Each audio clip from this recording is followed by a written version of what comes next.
Hello friends, welcome to Bismi சமையல். இன்றைக்கி நம்மளோட சேனலில் நம்ம எல்லாருக்கும் ரொம்ப பிடிச்ச இந்த மக் கேக் எப்படி செய்கிறதுன்ற வீடியோ தான் பார்க்க போகிறோம். இந்த மக் கேக் செய்கிறதுக்கு நமக்கு அவன் வேண்டியதில்லை, ப்ரெஷர் குக்கரில் தான் நான் வச்சு செஞ்சு காட்ட போகிறேன். எல்லா இன்க்ரீடியன்ஸையும் இந்த மக்கில் சேர்த்து நல்லா மிக்ஸ் பண்ணிவிட்டு ரொம்ப ஈஸியாக நம்ம செஞ்சு முடிச்சிடலாம். எப்படி செய்கிறது நம்ம இப்போ பார்க்கலாம். இந்த மாதிரி ஒரு காஃபி மக் எடுத்திருக்கேன். இதில் 4 டேபிள் ஸ்பூன் அளவுக்கு மைதா சேர்த்துக்கிறேன். கூடவே 3 டேபிள் ஸ்பூன் அளவுக்கு சுகர் சேர்த்துக்கிறேன். சுகரை நான் பவுடர் பண்ணி சேர்த்துருக்கேன். ஏன்னா பெரிய பெரிய துகள்களாக இருந்ததுன்னா அது சீக்கிரமாக கரையாது. ஸோ நான் பவுடர் பண்ணி தான் சேர்த்துருக்கேன். இப்போ இது கூட 1/4 டீஸ்பூன் அளவுக்கு பேக்கிங் பவுடர் சேர்த்துக்கிறேன். கூடவே இந்த மாதிரி ஒரு பிஞ்ச் அளவுக்கு பேக்கிங் சோடா சேர்த்துக்கிறேன். இப்போது இது எல்லாத்தையும் ஒரு தடவை நல்லா மிக்ஸ் பண்ணி விட்டுறலாம். ஸோ நம்ம சேர்த்துருக்க மைதா, சுகர், பேக்கிங் பவுடர் எல்லாமே நல்லா மிக்ஸ் ஆகிடும். இந்த மாதிரி நல்லா மிக்ஸ் பண்ணியாச்சு. இப்போ இதோட 3 டேபிள் ஸ்பூன் அளவுக்கு எண்ணெய் சேர்த்துக்கிறேன். இந்த எண்ணெய்க்கு பதிலாக நீங்கள் பட்டர் கூட சேர்த்துக்கலாம். கூடவே 3 டேபிள் ஸ்பூன் அளவுக்கு பால் சேர்த்துக்கிறேன். கடைசியாக இது கூட 1/4 டீஸ்பூன் அளவுக்கு வெனிலா எசன்ஸ் சேர்த்துக்கிறேன். சேர்த்துட்டு இது எல்லாத்தையும் இந்த மாதிரி ஒரு ஃபோர்க் வச்சு நல்லா மிக்ஸ் பண்ணி விட்டுறலாம்.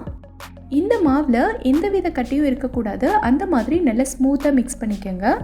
இப்போ பார்த்தீங்கன்னா இந்த மாதிரி நல்லா மிக்ஸ் பண்ணியாச்சு. இப்போ இதோட நான் கொஞ்சமாக டூட்டி ஃப்ரூட்டி சேர்த்துக்கிறேன். இதில் டூட்டி ஃப்ரூட்டி மட்டும்தான் சேர்க்கணும்னு இல்லை, சாக்லேட் சிப்ஸ், ஸ்ப்ரிங்கிள்ஸ் இந்த மாதிரி உங்களுக்கு பிடிச்ச எது வேணாலும் நீங்கள் சேர்த்துக்கலாம். பார்க்குறதுக்கு அழகாக இருக்கும். இப்போது இது மேலேயும் நான் கொஞ்சமாக டூட்டி ஃப்ரூட்டி சேர்த்துக்கிறேன். அவ்வளோதான், நம்மளோட வெனிலா மக் கேக்கு பேட்டர் ரெடி ஆயிடுச்சு. இது அப்படியே இருக்கட்டும். ஒரு ப்ரெஷர் குக்கரில் நான் அடியில் உப்பு சேர்த்துட்டு அது மேலே ஒரு ஸ்டாண்ட் வச்சுருக்கேன்.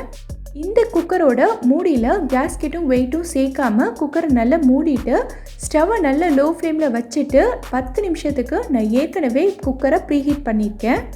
நான் இந்த மாதிரி ஒரு பிளேட் வச்சுருக்கேன். இது மேலே தான் நம்ம காஃபி மக்கை வைக்க போகிறோம். இது மேலே நம்ம ரெடி பண்ணி வச்சுருக்க கேக் பேட்டரை வச்சிடலாம். வைக்கும்போது பார்த்து வைங்க, குக்கர் நல்ல சூடாக இருக்கும். இப்போ மறுபடியும் குக்கரை மூடிட்டு 20 நிமிஷத்துக்கு லோ ஃப்ளேமில் விட்டுருங்க. இப்போது 20 நிமிஷத்துக்கு அப்புறமா நம்ம குக்கரை ஓப்பன் பண்ணி பார்க்கலாம். கேக் நல்லா குக்காக இருக்குது. நம்ம வெளியில் எடுத்துடலாம். சூடாக இருக்கும், ஸோ பார்த்து எடுங்க. அவ்வளோதான், நம்மளோட சூப்பரான மக் கேக் இப்போ ரொம்ப ஈஸியாக ரெடி ஆயிடுச்சு. இந்த ரெசிபியை நீங்களும் ட்ரை பண்ணி பாருங்கள். ட்ரை பண்ணிவிட்டு எப்படி வந்ததுங்கிறத கீழே இருக்கக்கூடிய கமெண்ட் பாக்ஸில் எனக்கு சொல்லுங்கள். இந்த வீடியோ பிடிச்சிருந்தா லைக் பண்ணுங்கள். உங்கள் ஃப்ரெண்ட்ஸ், உங்கள் ஃபேமிலி மெம்பர்ஸ் கூட இந்த வீடியோவை ஷேர் பண்ணுங்கள்.